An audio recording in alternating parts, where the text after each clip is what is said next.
Good morning, all you cool cats and kittens. Welcome to Fireside Chats at Lake Superior Art Glass. Today we're going to be making glass rose. As I mentioned yesterday, this is one of the first things I learned how to make in my apprenticeship. About 17 years ago is when I started. And didn't learn this right away, but it was definitely one of the first bigger, substantial projects that I learned in my apprenticeship. So that's kind of crazy. About, I think in March 17 years ago I took my first class and got hooked. Was bitten by the glass bug. I just saw a memory pop up on my Facebook today. 8 years ago, we had just gotten into our new space on Superior Street and had started doing demolition there. And 2 years ago at this point, let's see, we were maybe like 2 weeks into demo of our Canal Park location. So March and April are big months for us as far as history and memories go, and kind of where things really started and big transformations that happened during those months. So anyway, the rose is a cool process. It's a bigger sculptural item to do on the torch. It happens really quick. I do it a lot like you might do something with soft glass in the hot shop. Kind of get one shot to get all the petals of the rose in there. And then I'm going to color it by melting fine silver. So that's one of the ways that I typically do my coloring in the roses. The yellow ones are fumed with fine silver, and the pink ones are fumed with 22 karat gold, actually. And fuming is a process where you're taking those fine metals, those heavy metals, the gold and silver, and putting them in the flame of the torch and melting them until those metals basically burn and produce a vapor. And then that vapor will stick to the hot glass. So I just wanted to explain a little bit about that ahead of time before I jump into it. Because the rose as a sculpture, you have to keep the whole thing hot, and I got to go pretty quick, so there might not be enough time to explain all of it. So fuming, like I was mentioning, I've got a piece of fine silver. Let's see, right on the tip of the rod there. You can kind of see there's right there is a little silver spot. That's a piece of fine silver melted into that piece of glass. And so I'll be heating that up and putting it in the flame to heat it up, having my glass rose beyond it in the flame, and that vapor will then go through the flame and stick to the hot glass if the temperatures are right. You can definitely screw it up, you can do it wrong, but that is the general premise of it. From a chemistry background, I believe it's I think it's called sublimating when you're melting the metals into a vapor like that. That's what I've been told by people smarter than me. Chemistry is not my strong suit. I can't even balance a chemical equation, never could. But I know a little bit about how things apply to glass. So that's the deal there. Again, this is a memorial one, so I'll start by adding the ashes to the glass. I've already pre-mixed all those together. Then I'll start the rose. So we'll take it from there.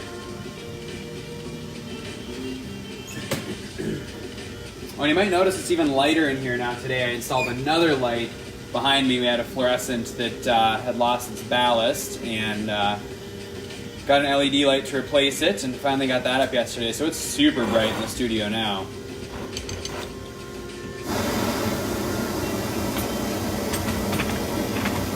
This is a piece of 1-inch thick clear glass. I've got it on a 12 millimeter handle, so it's easier to spin. And I had it preheating in the kiln. If you throw a big, thick piece of glass from room temp right into the flame, chances are it's probably going to crack. So I preheated it in the kiln. This flame helps warm it up a bit as well.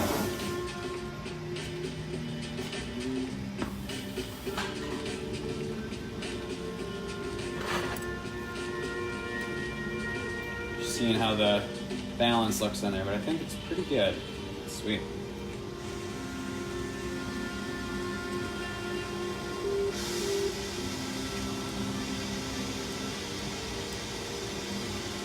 Alright, so the end of the rod is nice and hot, and now I'm ready to start adding the cremains, or the ashes.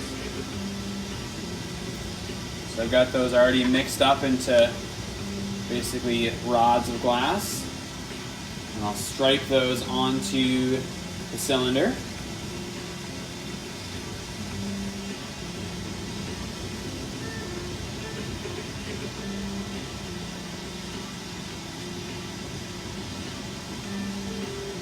So yesterday was a project day for me. I literally didn't blow any glass other than the demo that you guys watched me do in the morning. And when I do production work or things that don't take a ton of focus, I sometimes like to watch some shows on Netflix or things like that. And as many of you have probably done, decided, I think it was on Monday or Tuesday, that I was going to watch Tiger King. And I have one episode left, and I'm just dying to watch that last episode. So I'm pretty excited today to spend some more time making glass and get my season finale of Tiger King in.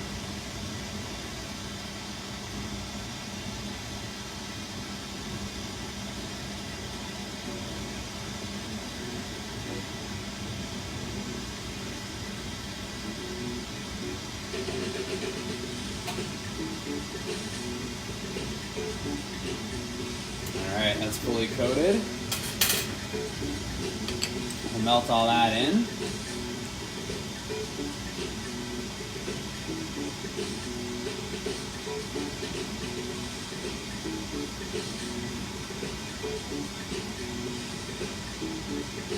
So for custom orders, I'll do colored roses besides the pink and the yellow.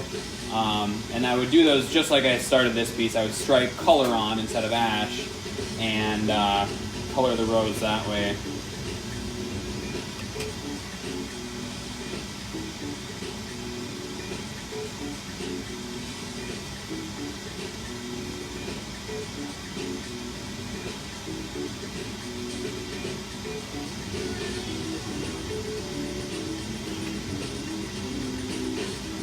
I'm going to bring the tip to a termination. Basically, there's not any ash right on the very tip of this yet, and that'll be the center of the rose. I'm just going to remove a little bit of glass to close up the end and bring all that ash to the center.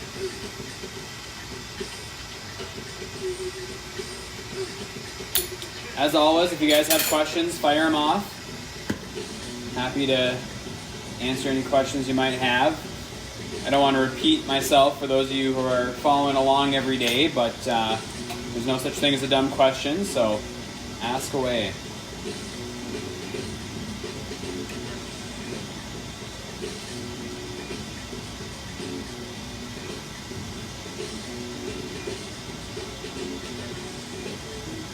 So the next step I'm going to do is to sculpt the rose. I've got some leaf mashers here. Just really complex tool. It's a pair of pliers with some pieces of metal on the ends. That one has veins in it for the leaf veins, and then it's shaped like a V a little bit to create the actual profile of the leaf. So I'm going to grab and pinch many times around this gather of glass that I formed to create all the petals of the rose. It goes really quick, so watch close. This is kind of one of the coolest parts of the whole process, I think. You got to get all the heat in there just right. It's all about timing. I get one shot to do this.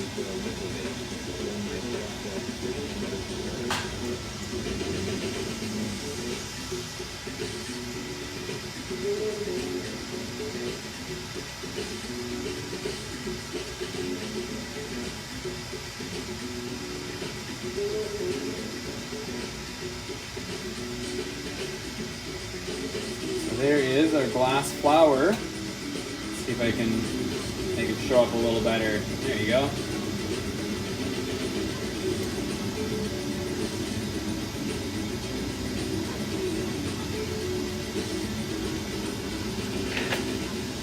Alright, next step is to stretch out the stem. So I'm going to attach a handle to the center of the rose and stretch out the glass beneath the rose to create the stem. Susie asked what my favorite piece that I've ever made is. And that is a tough one. Boy, I'm going to have to think on that one for a minute. I mean, right off the top of my head, I'd probably have to say it's, the biggest marbles I've ever made. Every year when I get a little bit larger in size with those marbles, it's just so rewarding to be able to pull off a piece like that. because they are very, very challenging, and when they turn out spectacular, it's pretty exciting. So I think one that comes to mind that I made last summer, I was shooting for a 5-inch marble. I think it was the first attempt I'd ever made at a 5-inch marble, and I totally overshot and added a lot more glass to the lens than I actually needed. And so it ended up, I think, at like 5 5/8 inches in diameter, somewhere around in there. But it had so much lens and so much clear glass to the marble that it really, really played with the optics, and it would actually make some people dizzy looking into it. If you moved it around and the optics kind of distorted things a bit, it was pretty dizzying. So to achieve something like that without actually trying was pretty cool, not to mention how big it was. That was just really fun. So that's probably one of my favorite pieces I've ever made.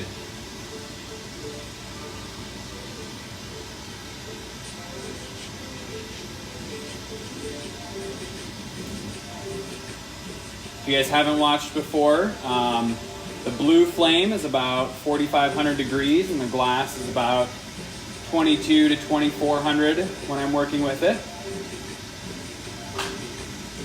But luckily it's an insulator, not a conductor, so it's not transferring any of that heat up the rods to where I'm holding it.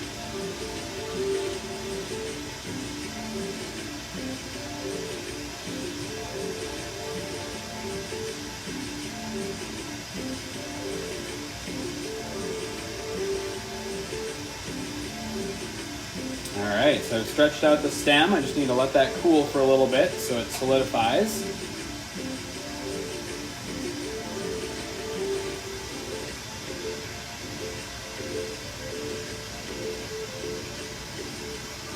I do not have that marble, Susie. One of my collectors, I believe in Ann Arbor, Michigan.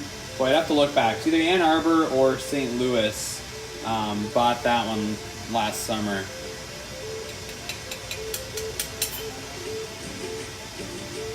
I broke off the punty and just going to polish that spot where it was connected. So I've used this flame in other demos, but it's called an annealing flame. Basically, it's getting the glass to a stable temperature, similar to what the kiln does. And with all these tight angles where I crimp those petals in, I really have to make sure this piece stays nice and warm throughout the process. Otherwise, the petals will just start cracking off. So I'm warming up my rod with the silver in it. So next I'll fume and color the rose yellow by melting fine silver.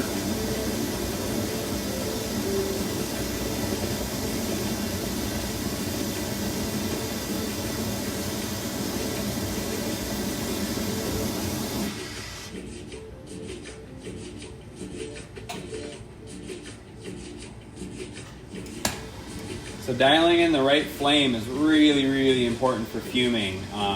This brand of torch I'm using, GTT, is a fantastic brand of torch, arguably the best, if not one of the top 2 in the industry. But I used to work on a Carlisle, and Carlisles are awesome for fuming. They make it so easy. And when I first switched to using a GTT, I'd actually have my Carlisle still set up to go and fume on, because it took me probably almost a year to really get comfortable fuming and finding the right flames with this torch.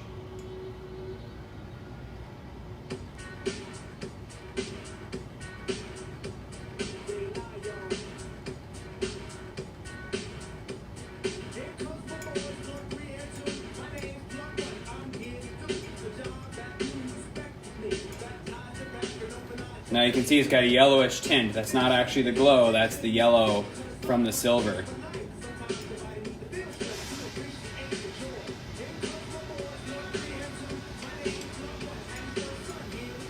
Now I'm going to kind of bake it on. I need to make sure everything gets nice and warm so that silver truly, truly adheres to the glass.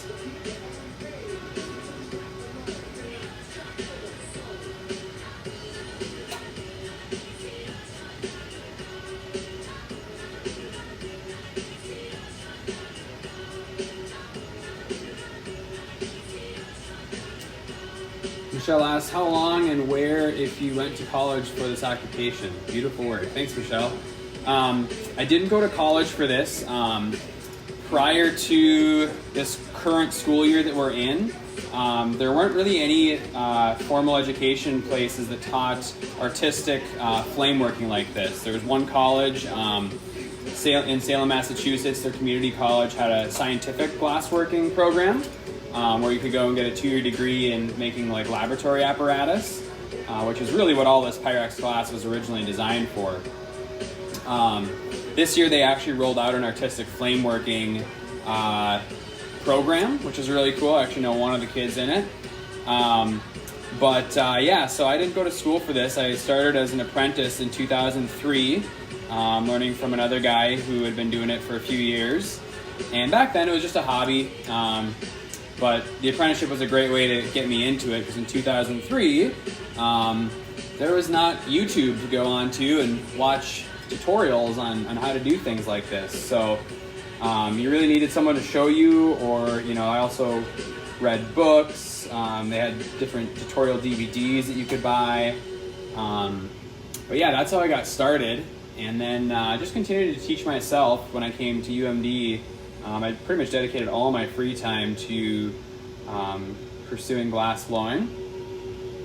And when I finished my degree, I'd kind of been doing art shows as a summer job already, and I said, I'm going to see if I can make a living at this, and if not, I'll use my degree. And so started doing it full-time right out of college in January 2009. And after that, then I started taking some professional level courses from other artists, just kind of specific to those artists' styles, different techniques they pioneered. So that, and then the internet did play a big role in my education as well, from like 2000, I want to say 7 to 2011.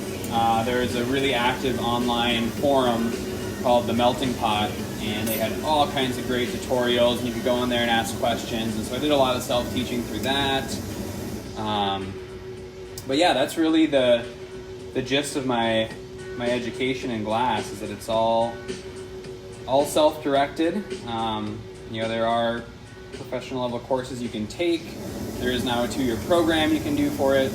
And I should mention the more traditional kind of glass blowing with the furnace that we do up in our hot shop.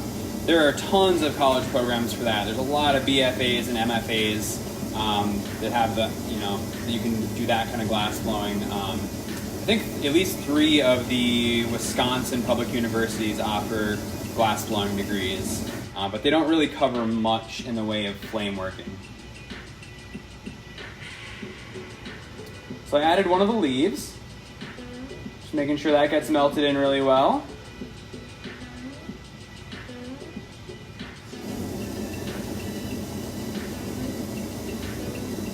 Gary, any way to make a donation to you for providing these great informative videos?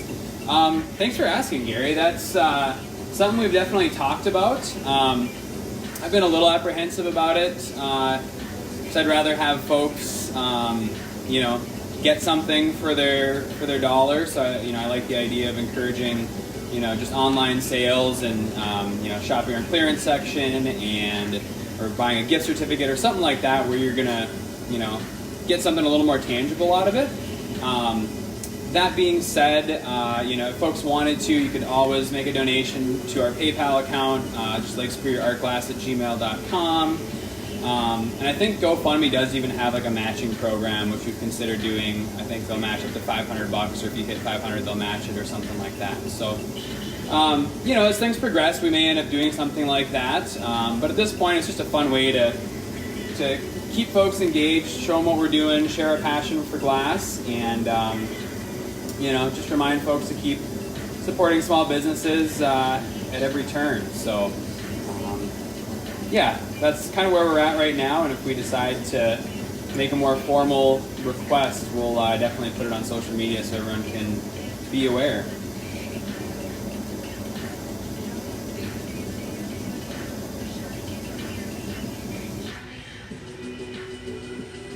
So when you see me adding these leaves, they have to be melted in really well. You want to get rid of all the acute angles and make sure that both pieces of glass have really flowed together. And so that's why you'll see me spending a bunch of time on them after I've actually attached them. And you'll see, I barely got it, but the orientation of these leaves is alternate. I almost did this one opposite, but they're supposed to be alternate. And funny story about that, the hardest class I took in my degree at UMD was plant taxonomy with David Schimpf. Fantastic botanist and biologist, but a very, very dry lecturer. And the whole class was based on a midterm and 3 finals. And there was only about 11 of us in the class, and you could probably make a guarantee that any given day there's at least 4 people sleeping in that class, simply because his lectures were just so dry. He's very, very traditional, 1970s or 80s style professor. And so it was a very, very hard class. I learned a ton about plants, learned a lot about their different families, but it was very challenging for me. It was the most challenging class I took. And so I was pretty worried about, getting a passing grade in that class because it was so hard and it was all based on these tests. And so I think, I think it was after the test or something, I stopped by Mr. Schimpf's office and offered him a glass of rose, just, thanking him for, the great semester and all the stuff I had learned, and, hint, hint, if I got a C+, maybe it could be a B- kind of thing. And he looked at the rose and was like, oh, well, thanks, that's really nice, but you do know that the rose family has alternate branching, not opposite, right? And I was like, oh, yeah, right. I made this rose before I took your class. Like, I definitely make them alternate branching now. So that backfired a little bit, but that's kind of one of my funny college stories about making roses and having it kind of blow up in my face a little bit, trying to suck up. Not condoning kissing up to teachers, children. Just do your work. Work hard, study hard. You shouldn't have to ask for favors.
That's looking pretty good. I think this one's done.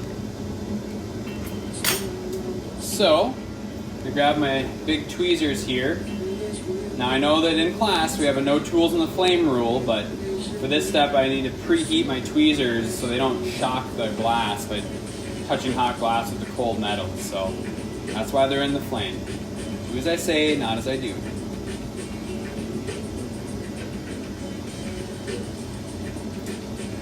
Here's one last look at the rose up close for you guys.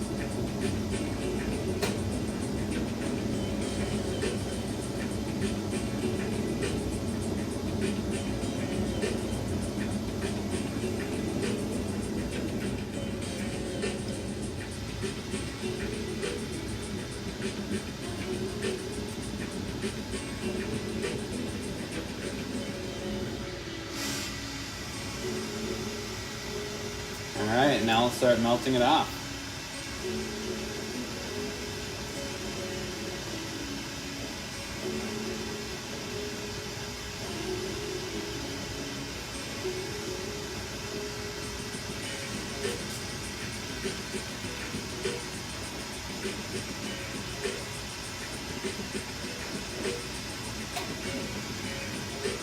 All right, there it is. Into the kiln it goes.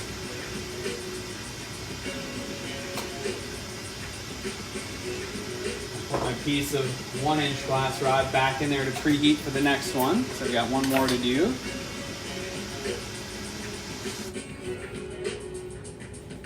So yeah, that's how you make a glass rose. One of the first things I learned how to do 17 years ago. Yeah, I'm still here, coming into work, making glass, keeping the studio running, getting a lot of projects done, trying to get orders done. So yeah, thanks you guys for watching. Thanks for all the support. Had an awesome response on our clearance section. There's some cool pieces on there, so I'm glad you guys are scooping those up. It's good to see them finding good homes. So yeah, thanks again. Stay safe out there. Today at 1 o'clock, I'll be doing another live stream, doing a custom pendant for Gretchen as part of our Design Your Own Pendant program. So that's kind of an ongoing thing we're doing. So you can hop on our website, submit a suggestion or your design, basically. If you have a picture, that's even better. And we'll take a look and see if it's something that we can make. And so that's what I'll be doing today at 1 o'clock, is making Gretchen's custom pendant. So yeah, thanks again for watching, you guys. Keep supporting small businesses. Stay safe, and we'll see you at 1.